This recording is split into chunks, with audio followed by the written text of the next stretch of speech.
Hello, Fly Fish Club. Today I'm going to share a sow bug fly with you. This was a fly that was shared with me a number of years ago by a local angler named Eddie Robinson. It's been a fly I've tied several hundred of, and it's been a really, really good fly for a lot of the local waters we have here in Utah.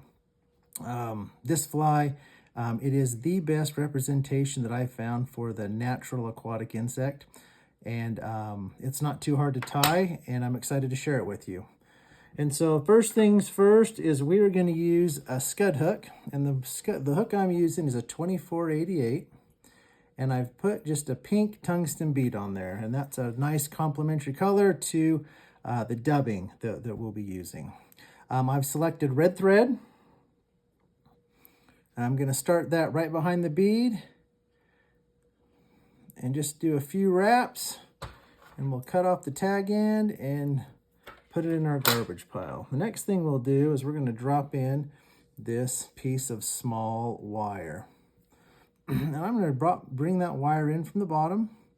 I'm going to do just a few turns of thread over the top of it to hold it into position. And then we can just keep wrapping back and just securing it into position. The next piece of material we're going to put in is a small piece of black holographic tinsel. And this is just going to be kind of the spine or the backbone for this particular fly. And so we'll do just a few wraps of that. And now I'm going to wrap back over all of these two materials, the wire and the tinsel, until the hook just starts to bend. We're going just past the curvature of the hook with the thread, and then we're going to wrap forward. And we're going to go right behind the bead of that hook. Now we'll get some dubbing wax. We'll apply that to our thread. And I'm probably going to dub down maybe 3 to 4 inches. And so make sure you get all that coated with thread. The dubbing I've selected for this particular fly is South Scud, and the color is rainbow. And you can get that at just about any local fly shop.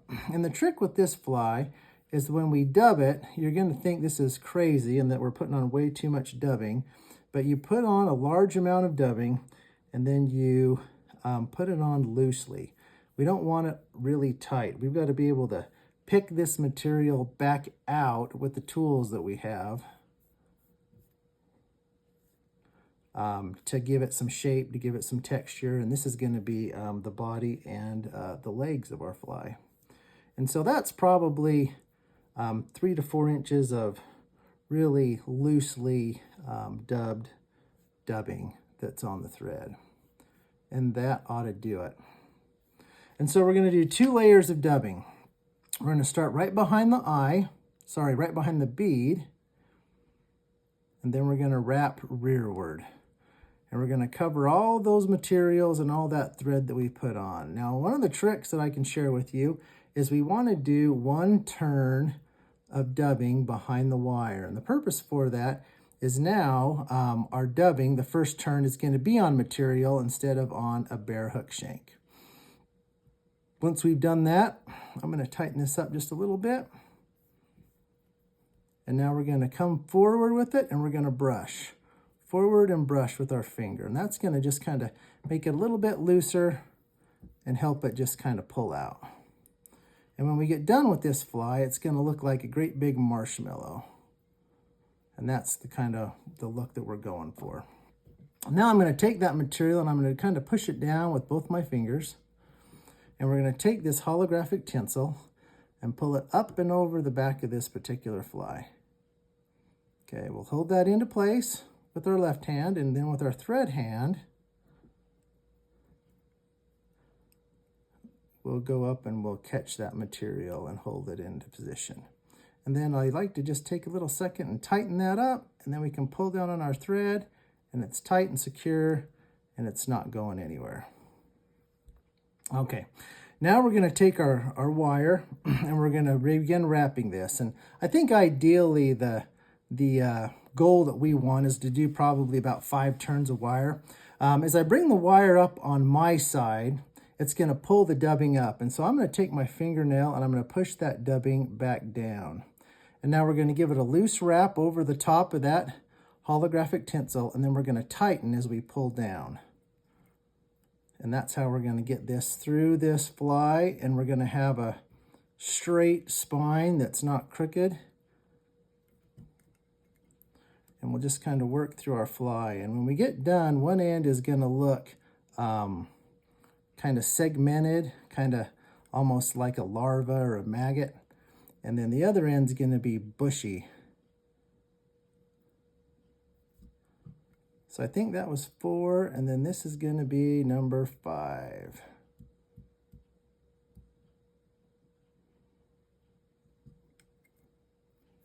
Okay, I'm going to pull all that dubbing back, and I'll take my thread, and I'm going to do 2 turns of thread over the top of it. We're going to hold it down into position.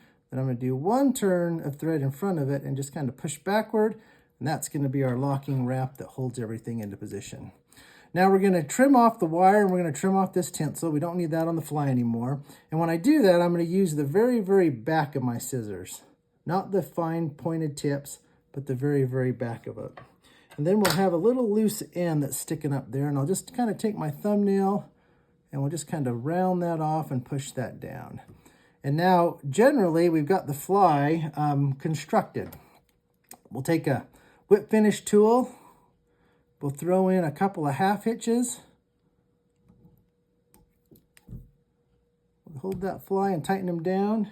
And that broke off, which is not what I wanted.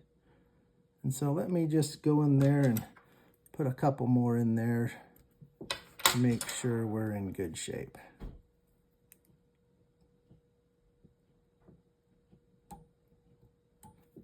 There we go. That'll do it.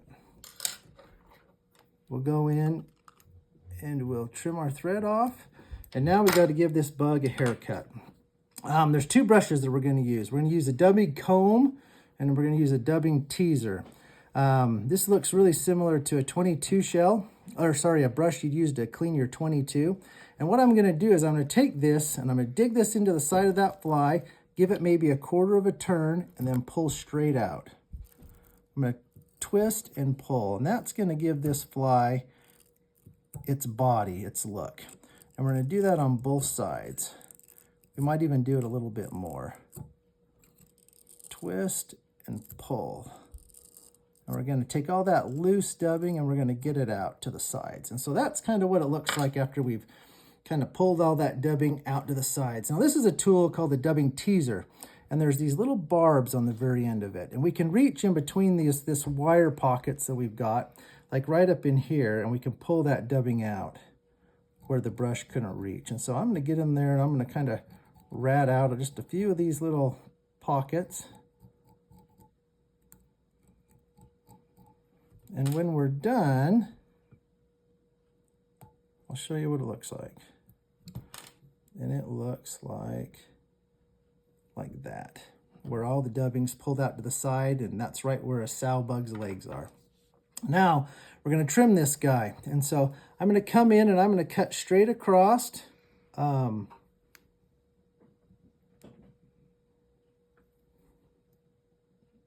we're going to try to make this guy kind of a rectangular shape, because that's what sow bugs are. They're not square, they're kind of rectangular if you look at them in your insect sample screen. And then we'll round off each corner.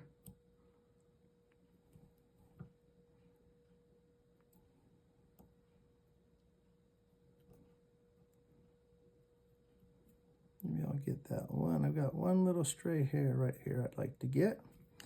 I'm going to cut it across the bottom. And there you have it. That is one excellent fly for the Provo River, the Green River, and a lot of our other local streams here in Utah. Thanks a ton. Fish on. Thanks. Bye-bye.